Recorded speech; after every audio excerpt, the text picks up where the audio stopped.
John Steinbeck, The Pearl, Chapter 6.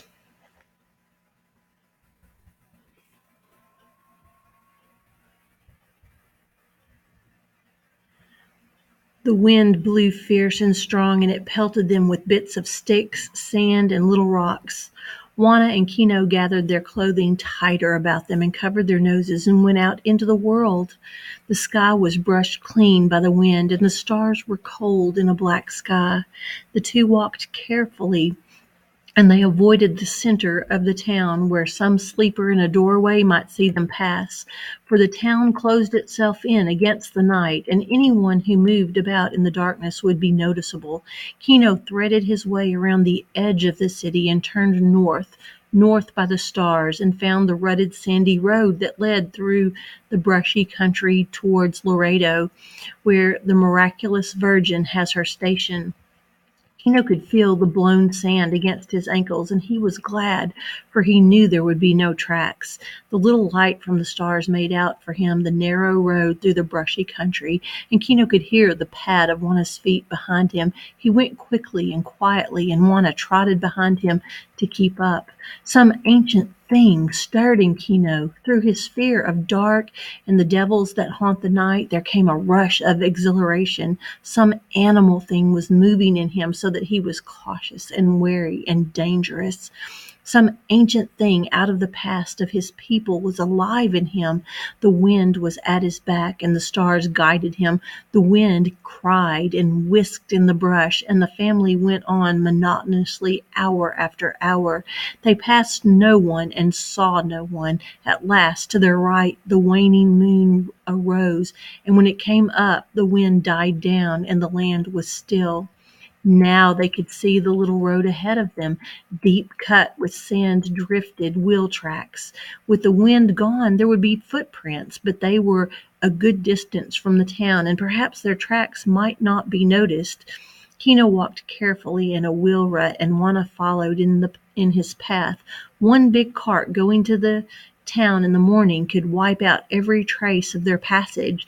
All night they walked and never changed their pace. Once Coyotito awakened, and Juana shifted him in front of her and soothed him until he went to sleep again, and the evils of the night were about them. The coyotes cried and laughed in the brush, and the owls screeched and hissed over their heads, and once some large animal lumbered away, crackling the undergrowth as it went, and Kino gripped the handle of the big working knife and took a sense of protection from it. The music of the pearl was triumphant in Kino's head, and the quiet melody of the family underlay it, and they wove themselves into the soft padding of sandaled feet in the dust. All night they walked, and in the first dawn Kino searched the roadside for a covert to lie in. During the day, he found his place near to the road, a little clearing where deer might have lain, and it was curtained thickly with the dry, brittle trees that lined the road. And when Juana had seated herself and had settled to nurse the baby, Kino went back to the road. He broke a branch and carefully swept the footprints where they had turned from the road. He broke roadway, and then in the first light he heard the creak of a wagon, and he crouched beside the road and watched a heavy two-wheeled cart go by, drawn by slouching oxen. And when it had passed out of sight, he went back to the roadway and looked at the rut, and found that the footprints were gone. And again he swept out his traces and went back to Juana. She gave him the soft corn cakes Apollonia had packed for them, and after a while she slept a little, but Kino sat on the ground and stared at the earth in front of him. He watched the ants moving, a little column of them near to his foot, and he put his foot in their path. Then the column climbed over his instep and continued on its way, and Kino left his foot there and watched them move over it. The sun arose hotly. They were not near the Gulf now, and the air was dry and hot, so that the brush cricked with heat, and a good resinous smell came from it. And when Juana awakened, when the sun was high, Kino told her things she knew already. "Beware of that kind of tree there," he said, pointing. "Do not touch it, for if you do, and then touch your eyes, it will blind you. And beware of the tree that bleeds. See, that one over there? For if you break it, the red blood will flow from it, and it is evil luck. And she nodded and smiled a little at him, for she knew these things. Will they follow us? She asked. Do you think they will try to find us? They will try, said Kino. Whoever finds us will take the pearl. Oh, they will try. And Juana said, perhaps the dealers were right and the pearl has no value. Perhaps this has all been an illusion. Kino reached into his clothes and brought out the pearl. He let the sun play on it until it burned in his eyes. No, he said. They would not have tried to steal it if it had been valueless. You know who attacked you? Was it the dealers? I do not know, he said. I didn't see them.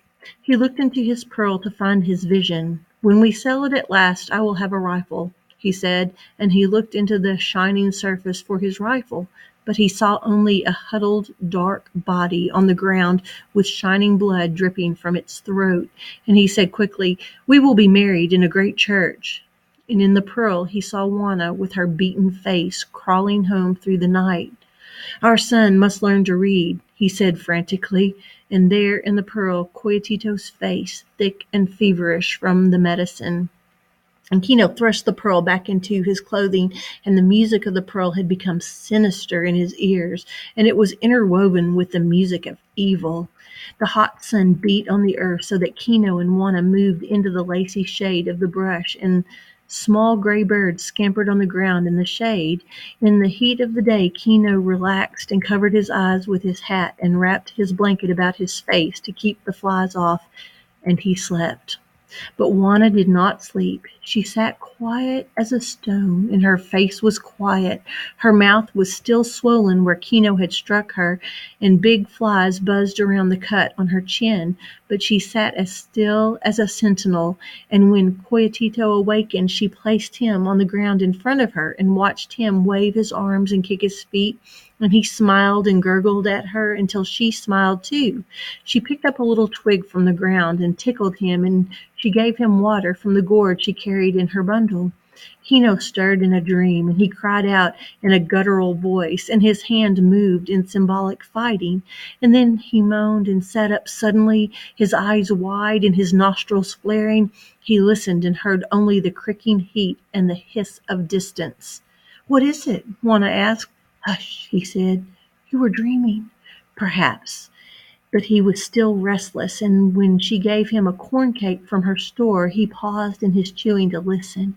He was uneasy and nervous. He glanced over his shoulder. He lifted the big knife and felt its edge. When Coyotito gurgled on the ground, Kino said, Keep him quiet. What is the matter? Juana asked. I don't know.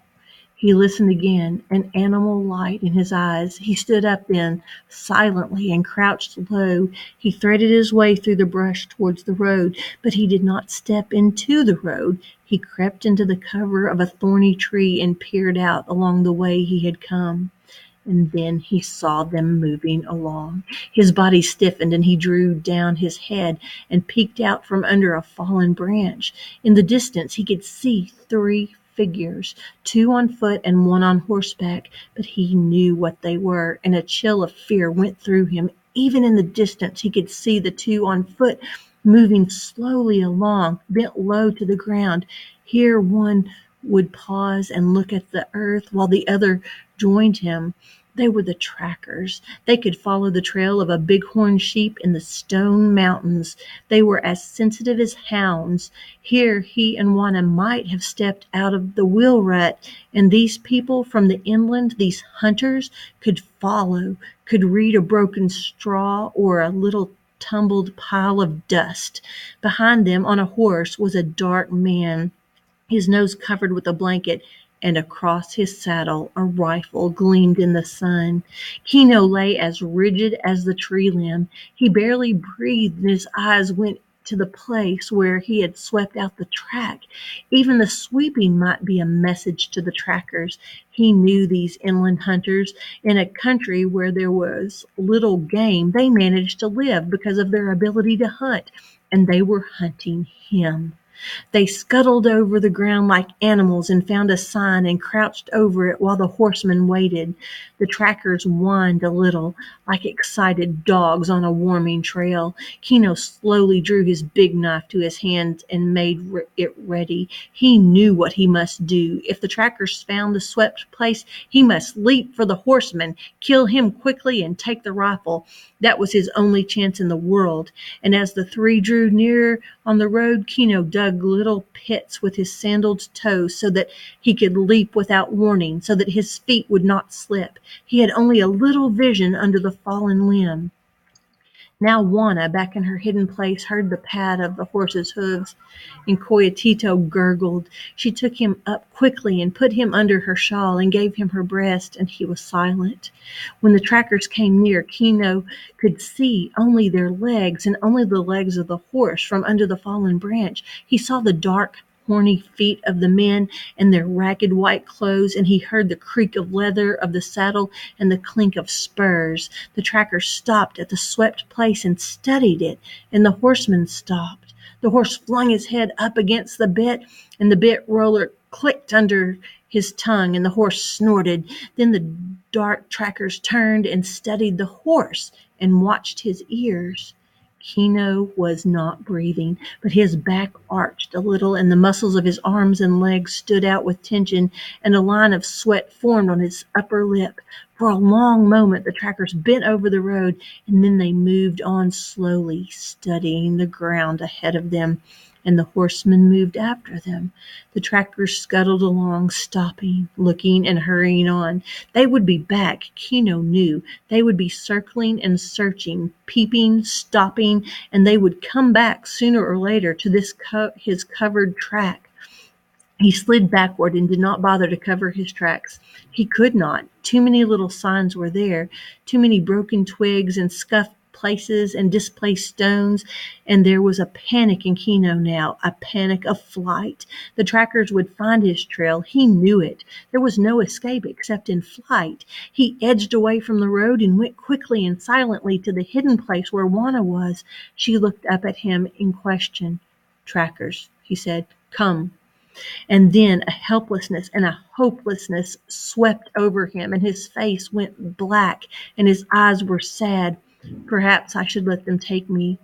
Instantly Juana was on her feet, and her hand lay on his arm. "You have the pearl," she cried hoarsely. "Do you think they would take you back alive to say they had stolen it?" His hand strayed limply to the place where the pearl was hidden under his clothes. "They will find it," he said weakly. "Come," she said, "come." And when he did not respond, do you think they would let me live? Do you think they would let the little one live? He, her goading struck into his brain. His lips snarled and his eyes were fierce again. "Come," he said, "we will go into the mountains. Maybe we can lose them in the mountains." Frantically, he gathered the gourds and the little bags that were their property. Kino carried a bundle in his left hand, but the big knife swung free in his right hand. He parted the brush for Juana, and they hurried to the west toward the high stone mountains. They trotted quickly through the tangle of the undergrowth. This was panic flight. Kino did not try to conceal his passage. He trotted, kicking the stones, knocking the telltale leaves from the little trees. The high sun steamed down on the dry, creaking earth so that even the vegetation ticked in protest, but ahead were the naked granite mountains rising out of the erosion rubble and standing monolithic against the sky, and Kino ran for the high place, as nearly all animals do when they are pursued. This land was waterless, furred with the cacti that could store water, and with the great rooted brush which could reach deep into the earth for the little moisture and get along on very little. And underfoot was not soil, but broken rock, split into small cubes, great slabs, but none of it water-rounded. Little tufts of sad, dry grass grew beneath the stone grass that had sprouted with one single rain and headed, dropped its seed, and dried. Horned toads watched the family go by and turned their little pivoting dragon heads, and now and then a great jackrabbit, disturbed in his shade, bumped away and hid behind the nearest rock. The stinging heat lay over this desert country, and ahead the stone mountains looked cool and welcoming. And Kino fled. He knew what would happen. A little way along the road, the trackers would become aware that they had missed the path, and they would come back, searching and judging, and in a little while they would find the place where Kino and Juana had rested. From there it would be easy for them. These little stones, the fallen leaves, and the whipped branches, the scuffed places where a foot had slipped, Kino could see them in his mind, slipping along the track, whining a little with eagerness, and behind them, dark and half-interested, the horseman with the rifle. His work would come last, for he would not take them back. Oh, the music of evil sang loud in Kino's head now. It sang with the whine of heat and with the dry ringing of snake rattles. It was not large and overwhelming now, but secret and poisonous, and the pounding of his heart gave it undertone and rhythm.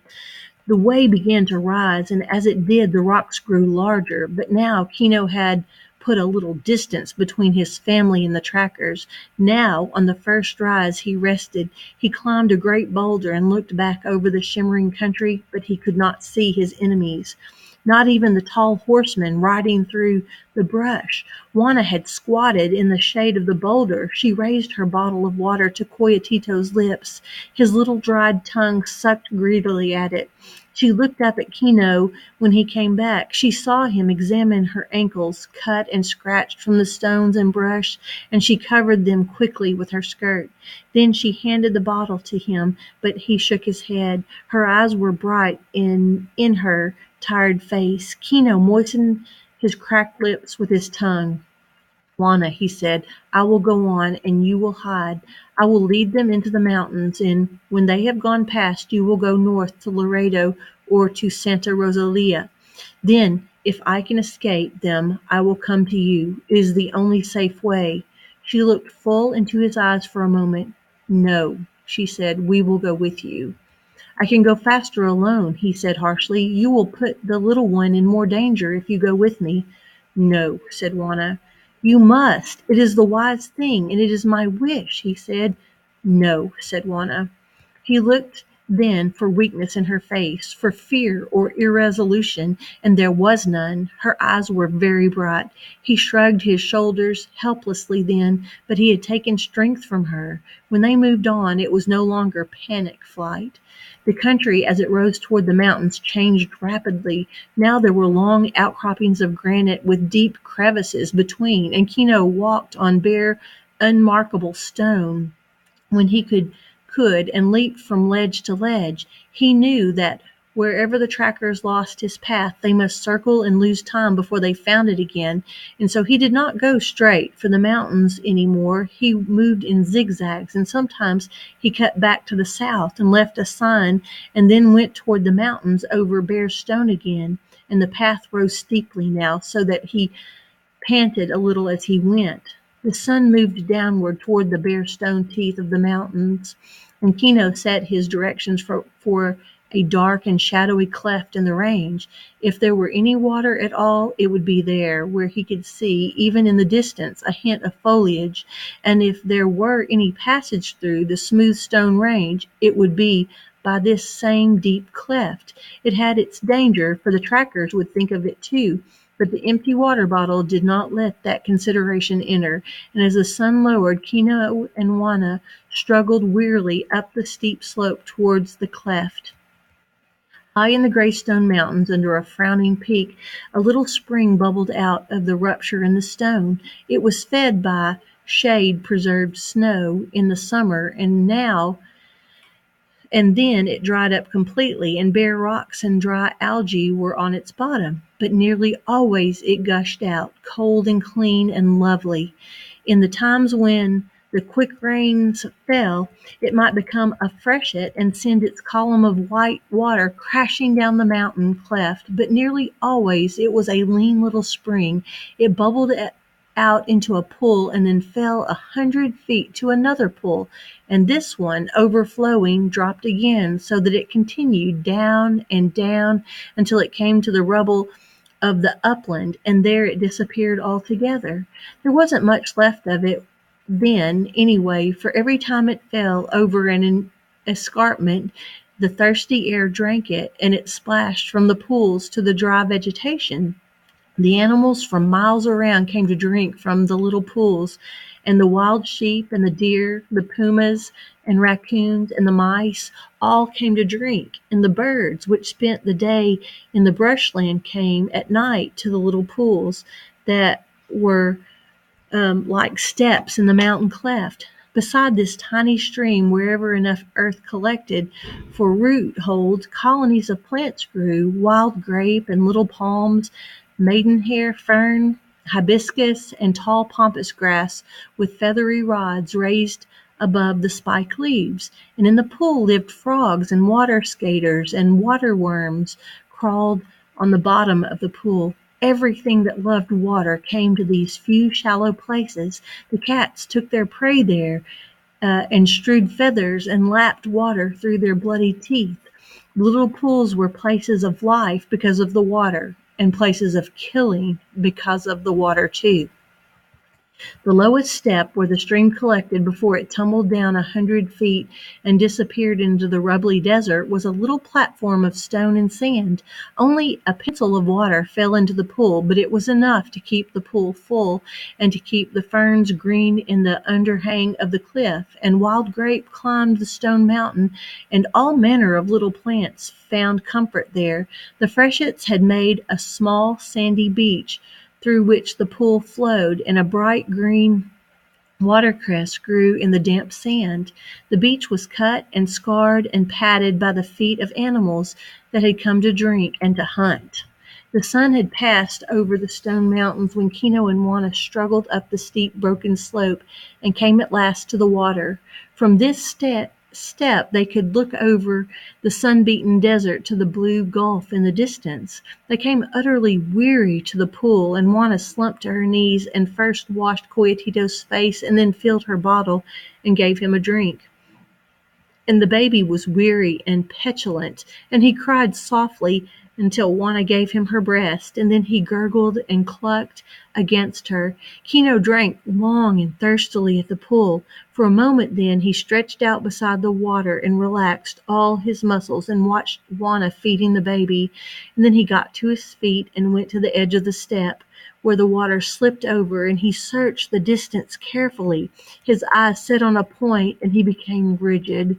Far down the slope he could see the two trackers. They were little more than dots or scurrying ants, and behind them a larger ant. Juana had turned to look at him, and she saw his back stiffen. "How far?" she asked quietly. "They will be here by evening," said Kino. He looked up at the long, steep chimney of the cleft where the water came down. "We must go west," he said, and his eyes searched the stone shoulder behind the cleft, and 30 feet up on the gray shoulder he saw a series of little erosion caves. He slipped off his sandals and clambered up to them, gripping the bare stone with his toes, and he looked into the shallow caves. They were only a few feet deep, wind-hollowed scoops, but they sloped slightly downward and back. Kino crawled into the largest one and lay down and knew that he could not be seen from the outside. Quickly he went back to Juana. "You must go up there.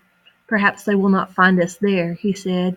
Without question, she filled her water bottle to the top, and then Kino helped her up to the shallow cave and brought up the packages of food and passed them to her. And Juana sat in the cave entrance and watched him. She saw that he did not try to erase their tracks in the sand. Instead, he climbed up the brush cliff beside the water, clawing and tearing at the ferns and wild grape as he went. And when he had climbed 100 feet to the next bench, he came down again. He looked carefully at the smooth rock shoulder toward the cave to see that there was no trace of passage, and last he climbed up and crept into the cave beside Juana. "When they go up," he said, "we will slip away down to the lowlands again. I am afraid only that the baby may cry. You must see that he does not cry."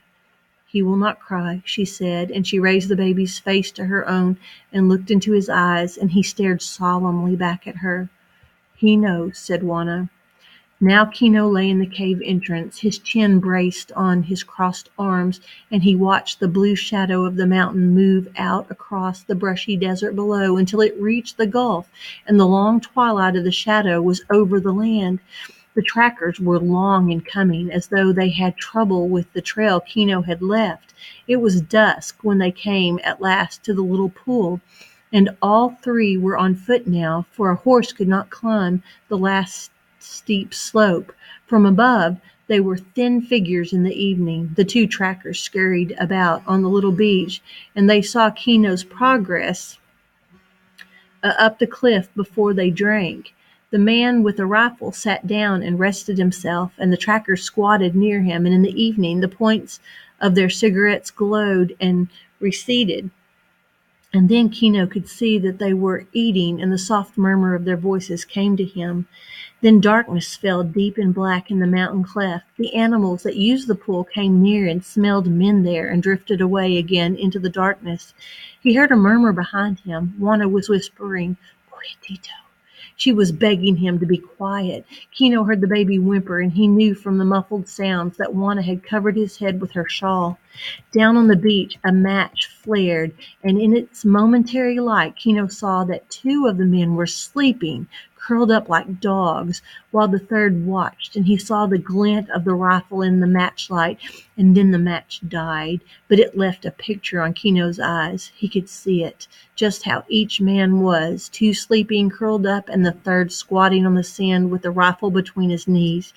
Kino moved silently back into the cave. Juana's eyes were two sparks reflecting a low star. Kino crawled quietly close to her and put his lips to her cheek.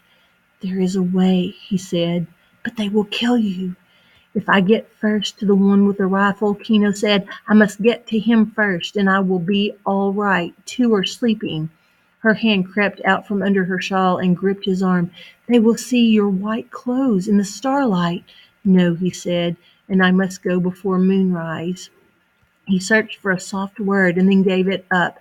"If they kill me," he said, "lie quietly, and when they are gone away, go to Laredo." Her hands shook a little, holding his wrist. "There is no choice," he said. "It is the only way. They will find us in the morning." Her voice trembled a little. "Go with God," she said. He peered closely at her, and he could see her large eyes. His hand fumbled out and found the baby, and for a moment his palm lay on Quietito's head. And then Kino raised his hand and touched Juana's cheek, and she held her breath. Against the sky in the cave entrance, Juana could see that Kino was taking off his white clothes, for dirty and ragged though they were, they would show up against the dark night. His own brown skin was a better protection for him, and then she saw how he hooked his amulet neck string about the horn handle of his great knife, so that it hung down in front of him and left both hands free. He did not come back to her. For a moment his body was black in the cave entrance, crouched and silent, and then he was gone. Juana moved to the entrance and looked out. She peered like an owl from the hole in the mountain, and the baby slept under the blanket on her back, his face turned sideways against her neck and shoulders. She could feel his warm breath against her skin, and Juana whispered her combination of prayer and magic, her Hail Marys and her ancient intercession against the black, unhuman things. The night seemed a little less dark when she looked out, and to the east there was a lightning in the sky down near the horizon where the moon would show, and looking down she could see the cigarette of the man on watch. Kino edged like a slow lizard down the smooth rock shoulder. He had turned his neck string so that the great knife hung down from his back and could not clash against the stone.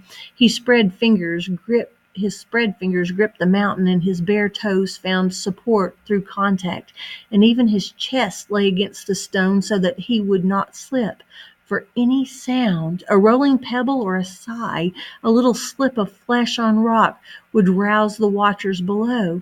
Any sound that was not germane to the night would make them alert, but the night was not silent. The little tree frogs that lived near the stream twittered like birds, and the high metallic ringing of the cicadas filled the mountain cleft, and Kino's own music was in his head, the music of the enemy, low and pulsing, nearly asleep, but the song of the family had become as fierce and sharp and feline as the snarl of the female puma. The family song was alive now and driving him down the dark to on the dark enemy.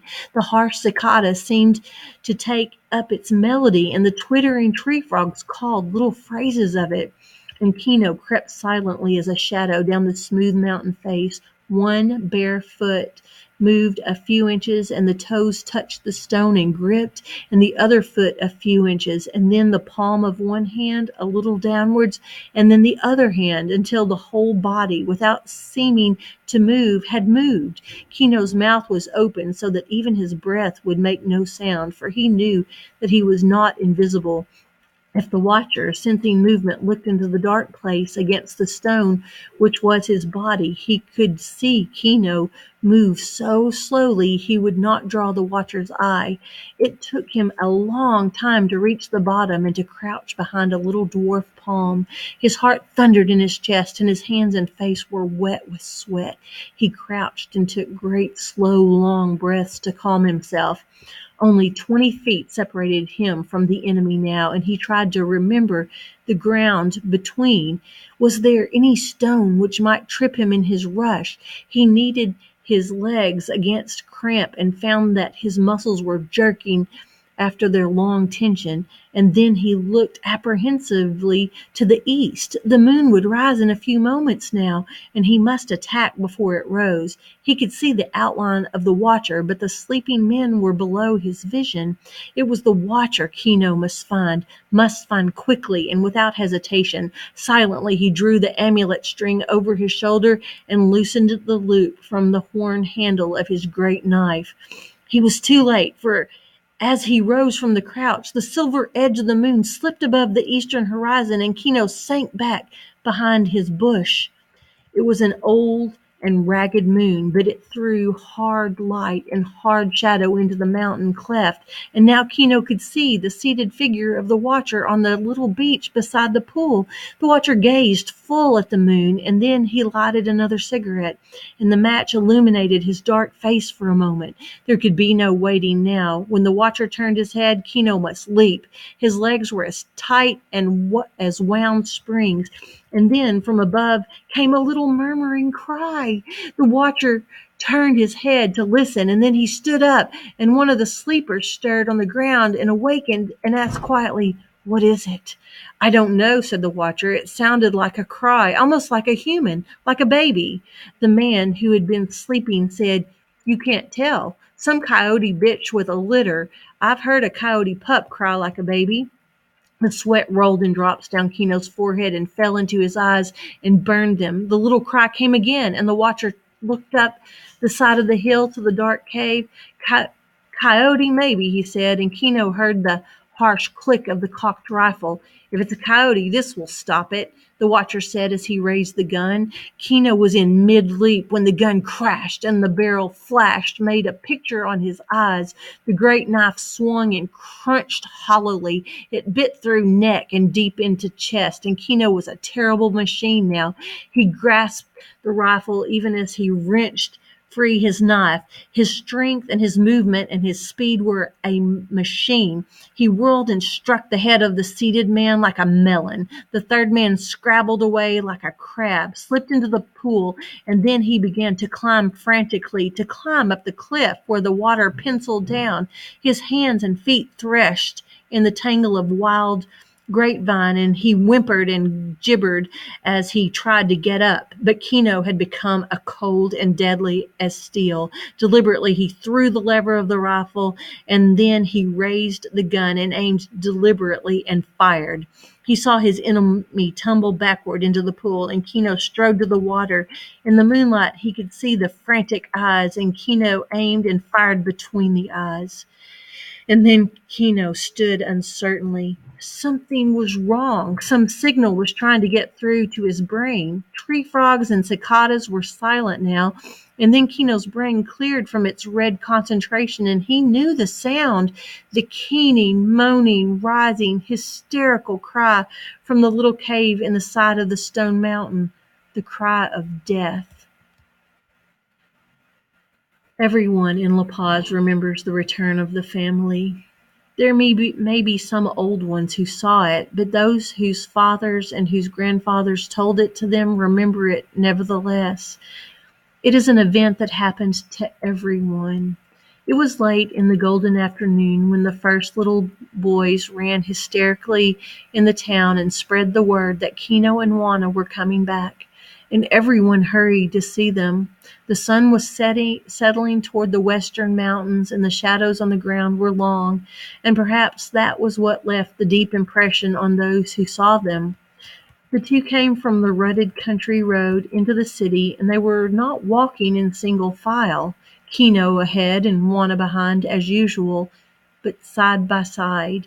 The sun was behind them, and their long shadows stalked ahead, and they seemed to carry two towers of darkness with them. Kino had a rifle across his arm, and Juana carried her shawl like a sack over her shoulder, and in it was a small, limp, heavy bundle. The shawl was crusted with dry blood, and the bundle swayed a little as she walked. Her face was hard and lined and leathery with fatigue, and with the tightness with which she fought fatigue, and her wide eyes stared inward on herself. She was as remote and as removed as heaven. Kino's lips were thin and his jaws tight, and the people say that he carried fear with him, that he was as dangerous as a rising storm. The people say that the two seemed to be removed from human experience, that they had gone through pain and had come out on the other side. That was almost a magical protection about them, and those people who had rushed to see them crowded back and let them pass and did not speak to them. Kino and Juana walked through the city as though it were not there. Their eyes glanced neither right nor left, nor up nor down, but stared only straight ahead. Their legs moved a little jerkily, like well-made wooden dolls, and they carried pillars of black fear about them. And as they walked through the stone and plaster city, brokers peered at them from barred windows, and servants put one eye to the slitted gate, and mothers turned the faces of their youngest child inward against their skirts. Kino and Juana stood side by side through the stone and plaster city and down among the brush houses, and the neighbors stood back and let them pass. Juan Tomas raised his hand in greeting and did not say the greeting, and left his hand in the air for a moment uncertainly. In Kino's ears, the song of the family was as fierce as a cry. He was immune and terrible, and his song had become a battle cry. They trudged past and the burned square where their house had been without even looking at it. They cleared the brush that edged the beach and picked their way down the shore toward the water, and they did not look toward Kino's broken canoe. And when they came to the water's edge, they stopped and stared out over the gulf. And then Kino laid the rifle down, and he dug among his clothes, and then he held the great pearl in his hand. He looked into its surface, and it was gray and ulcerous. Evil faces peered from it into his eyes, and he saw the light of burning. And in the surface of the pearl, he saw the frantic eyes of the man in the pool. And in the surface of the pearl, he saw Coyotito lying in the little cave with the top of his head shot away. And the pearl was ugly. It was gray, like a malignant growth. And Kino heard the music of the pearl, distorted and insane. Kino's hand shook a little, and he turned slowly to Juana and held the pearl out to her. She stood beside him, still holding her dead bundle over her shoulder. She looked at the pearl in his hand for a moment, and then she looked into Kino's eyes and said softly, "No, you."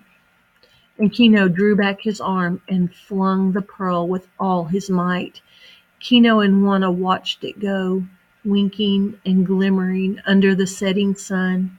They saw the little splash in the distance, and they stood side by side watching the place for a long time. And the pearl settled into the lovely green water and dropped toward the bottom. The waving branches of the algae called to it and beckoned to it. The lights on its surface were green and lovely. It settled down to the sand bottom among the fern-like plants. Above, the surface of the water was a green mirror, and the pearl lay on the floor of the sea. A crab scampering over the bottom raised a little cloud of sand, and when it settled, the pearl was gone. And the music of the pearl drifted to a whisper and disappeared. End of chapter 6. End of the pearl.